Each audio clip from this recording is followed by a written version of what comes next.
সে umpire যদি impartial হয় তাহলে খেলাটা অনেকটা অন্যভাবে খেলা হয়ে যেত।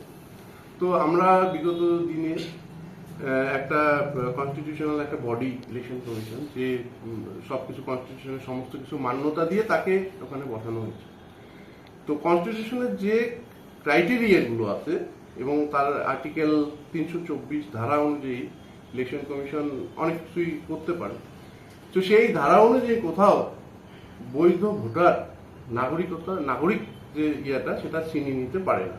তো ওনারা মাঝে মাঝে ডিলিট করছেন, আন্ডার অ্যাডজুডিকেশন করছেন এবং বৈধ ভোটারকে একটা নির্দিষ্ট মানে বেড়াজাল মানে একটা গ্যারাকলের মধ্যে ফেলে দিচ্ছে। তো এটা আমরা শুধু নাগরিক যারা আছি এবং অনেক বিএলও আছে তারা এটা কোনোদিনও আশা করিনি এবং এটা আশা করা যায় না।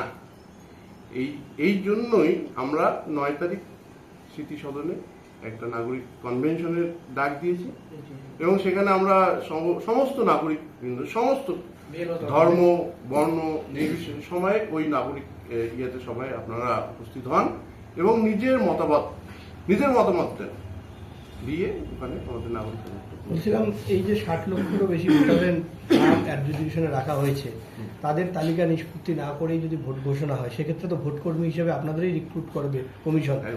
সেক্ষেত্রে যখন আপনারা ভোট নিতে যাবেন স্বাভাবিকভাবেই একটা ল অ্যান্ড অর্ডার হওয়ার পরিস্থিতি রয়েছে, সেক্ষেত্রে আপনারা আপনাদের নিরাপত্তা নিয়ে কতটা শঙ্কিত? এটাই একটা ব্যাপার। কেন্দ্রীয় সরকার বা আমাদের ইলেকশন কমিশন অলরেডি বলে দিয়েছে যে আমাদের 8 বা 9 তারিখের মধ্যে বিভিন্ন ব্যাটালিয়ন যারা আমাদের কেন্দ্রীয় সেনাবাহিনী তারা প্রত্যেকটা জায়গায় বিভিন্ন এলাকায় এসেছে, তো হ্যাঁ ইতিমধ্যে ঢুকে গেছে, আপনারা সবাই অবগত। তো এটা আমাদের মধ্যে ভাবাচ্ছে যে এর মধ্যেই যদি ইলেকশন কমিশন ভোট ডিক্লেয়ার করে দেয় তো আমাদের বিএলওদের কি অবস্থা হবে, এইআরওদের কি অবস্থা হবে, যেখানে এখনো অনেকেই ভেবে বসে গেছে এই বিএলওদের জন্যই আমাদের ভোটের তালিকা এপাশ ওপাশ হচ্ছে। আমি বলতে যাচ্ছি না কোন কি হচ্ছে না হচ্ছে, জাস্ট বলতে যাচ্ছি যে এপাশ ওপাশ হচ্ছে। তো এই এপাশ ওপাশ হওয়ার জন্য বিএলওরা এফেক্টেড হবে, এইআরও এফেক্টেড হবে, কিন্তু আমরা তত দেখছি যে বিএলওরাও কোনো এখানে না, এইআরওরা না বিডিও না এসডিও এফেক্টেড। তাহলে কি করবো কাজটা? এটাই আপনাদের কাছে একটা কোশ্চেন আমরা রেখে দিলাম। এইটার নিষ্পত্তির জন্য আমরা একটা সামাজিকভাবে বললাম এই কথা কি যে বৈধ ভোটারকে ভোটাধিকার থাকবে কিনা বোঝাই যাচ্ছে না, তারা চিন্তিত শঙ্কিত এবং সেটা এমন পর্যায়ে পৌঁছেছে যে কোনো কোনো জায়গায় জমি রেজিস্ট্রিতেও বাধাপ্রাপ্ত হচ্ছে মালদার মতো জায়গায়। কাজেই এই যে 3টে নামে প্রথমে ম্যাপিং নন ম্যাপিং, তারপরে সৃজনী প্রকল্প, তারপরে জুডিশিয়াল কি বলে লজিক্যাল ডিসক্রিপেন্সি, তারপরে এখন আবার অ্যাডজুডিকেশন নাম দিয়ে ধাপে ধাপে তাদেরকে ডাকা এবং তাদেরকে হয়রান করা এবং এই দুর্মূল্যের বাজারে সমস্ত শ্রম দিবস নষ্ট করে যেভাবে তারা যাচ্ছে তাতে তারা শঙ্কিত, অনেকেরই ঘুম হচ্ছে না। আমারও 1-2 দিন ঘুম হয় না, কোনো কারণ নেই। এবং আমি দেখছি আমার কলেজের যে ছেলেটা পার্ট টাইম কাজ করে হাসান, তারও ছেলেদের নাম নাই, কোনো সেরকম কারণই পাওয়া যাচ্ছে না যার জন্ম এখানে হাসান আলী কলেজে পার্ট টাইম কাজ করে। এবং এরকম দেখা যাচ্ছে প্রচুর দিনহাটাতে বদলি বাজারে বড় দোকান, সেই দোকানের মালিক সিং জন্ম এখানে, তার বাড়ির জন্ম এখানে, তার ছেলের জন্ম এখানে, তাদেরও নেই। ফলে কোনো কোনো জায়গায় দেখা যাচ্ছে এত বেশি নাম কাটা পড়ছে, তার কারণগুলো তারা সঠিকভাবে লেখার পদ্ধতিটা জানতো না, অথবা তাদের মিডিল নেই, অথবা একটা হোসেন ঢুকছে মাঝখানে নাই এরকম, বা কারো বরণ নেই মাঝখানে বা কুমার নেই, এরকম করে মিসম্যাচ করে ডাকার যে একটা হ্যারাসমেন্ট, এসআইআর এক কথায় হ্যারাসমেন্টের মধ্যে মিশছে, পাবলিক হ্যারাসমেন্ট। এই হ্যারাসমেন্টটাতে নাগরিকরা যদি পড়ে তাহলে বৈধ নাগরিকরা শঙ্কিত হবে ভোট দিতে পারবে কিনা সেটা নিয়ে, এবং কোনো অসুবিধা হবে কিনা সেই নাগরিকদের স্বার্থ রক্ষার জন্য দরকার ছিল রাজ্যের এগিয়ে আসা। কিন্তু রাষ্ট্র বা রাজ্য তারা কিন্তু তাদের ভোটাধিকারটাই চায়, ফলে রাজনৈতিক দৃষ্টিকোণ থেকে দেখতে গিয়ে নাগরিকদের ঠিক মতো সুবিধা দিতে চাইছে কিনা আমরা বুঝতে পারছি না। ফলে আমরা নাগরিক কনভেনশন করার জন্য আগামী সোমবার আমরা মিলিত হয়েছি সাধারণ যে নাগরিক এখানে বিলও আছে, যাদের নাম ওঠে না তাদেরও আছে। এইরকম ব্যাপার প্রচুর উদাহরণ রয়েছে। এক একটা ওয়ার্ডে এত বেশি, আমি যে ওয়ার্ডে থাকি সেখানটায় 93 জনে বাদ দিয়েছে, 75টা মুসলিম এবং বাকি কয়েকটা হিন্দু। এইভাবে কখনো দেখা যাচ্ছে বেশি সংখ্যক মুসলিম কাটা যাচ্ছে, কখনো দেখা যাচ্ছে ট্রাইবাল কাটা যাচ্ছে। আমি দিনাটার গদুলবাজার ব্যাংকের নাম বলছি না, সে ট্রাইবাল, তাকে জিজ্ঞেস করলাম নামটা আছে তো একটু আগে, কাজে এই যে সে ট্রাইবালদের তো 2002 সালে যাদের জন্ম হয়েছে পরে তাদের বাবা মাকে খুঁজেই পাওয়া যায় না অনেকে, অথচ তাদের মধ্যে মিসম্যাচ করে বাবার নাম খুঁজতেছে। এরকম করবে কেন? এটা নাগরিকত্বের আইনেও পড়ে না এবং সুপ্রিম কোর্ট কেন দেশের সংবিধান এটা অ্যালাউ করে না। এটা খুঁচিয়ে ঘা করে এই যে জায়গাটা, এটাকে বলা যেতে পারে ব্যাধিগ্রস্ত করেছে সমাজকে এবং চিন্তিত করে দিচ্ছে, কর্মদিবস নষ্ট করছে। এটার বিরুদ্ধে আমাদের কিছু বক্তব্য নাগরিকদের থাকতেই পারে। সঠিক পথ দেখাবার জন্য আমরা নাগরিক কনভেনশন করব, সেটা আমরা আগামী সোমবার করব নিবেদন স্মৃতি সদনে। এই জন্য আমরা প্রেসকে ডেকেছি যে প্রেসও এগিয়ে আসুক, এটা প্রচার করুক যে এই কাজটা ঠিক হচ্ছে না, এটাকে আসলে ভোট করতে চাইছে না চাইছে না। তাও একেবারে বিএলও আমার ছিটমহল।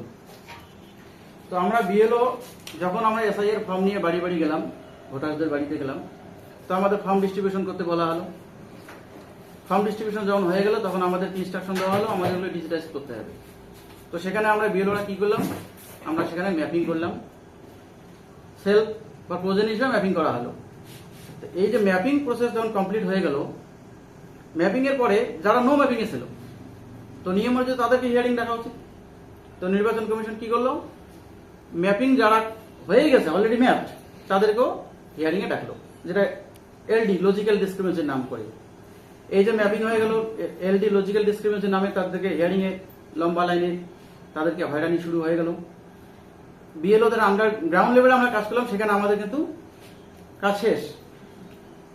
লজিক্যাল ডিসক্রিমিনেশন থেকে যখন এআরওরা হিয়ারিং এ ডাকলো, হিয়ারিং করার পর তাদের কাছে ডকুমেন্ট ফিজিক্যালি দেখলো, ডকুমেন্টস নিল।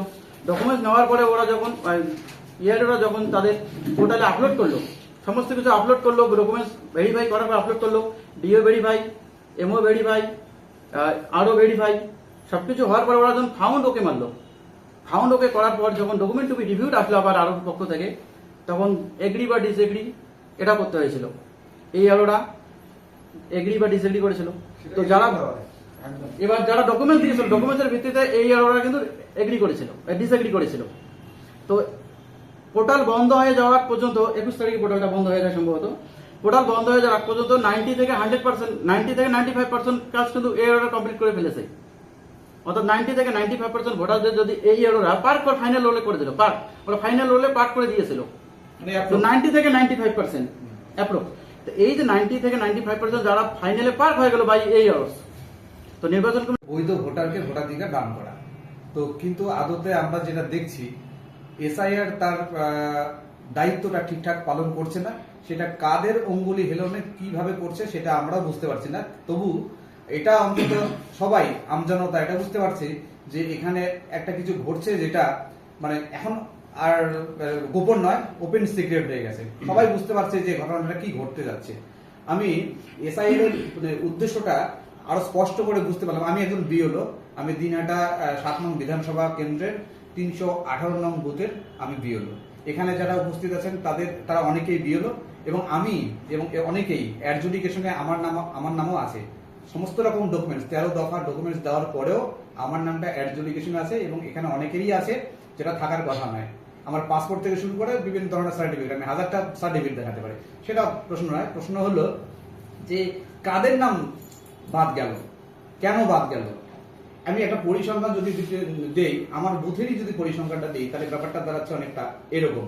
আমার বুথে মোট ভোটার সংখ্যা 769টা।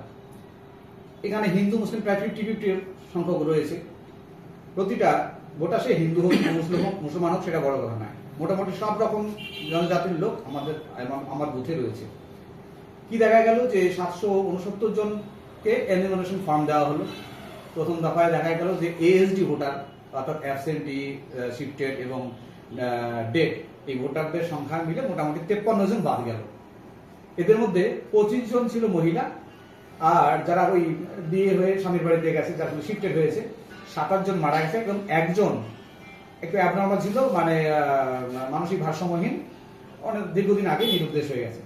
এরকম মোটামুটি 53টা ভোট বাদ গেল। আমার মানে খসড়া লিস্টে দেখা গেল 715টা নাম টিকলো। এই 715টা নাম টিকলো, এটা খসড়া লিস্টে আসলো।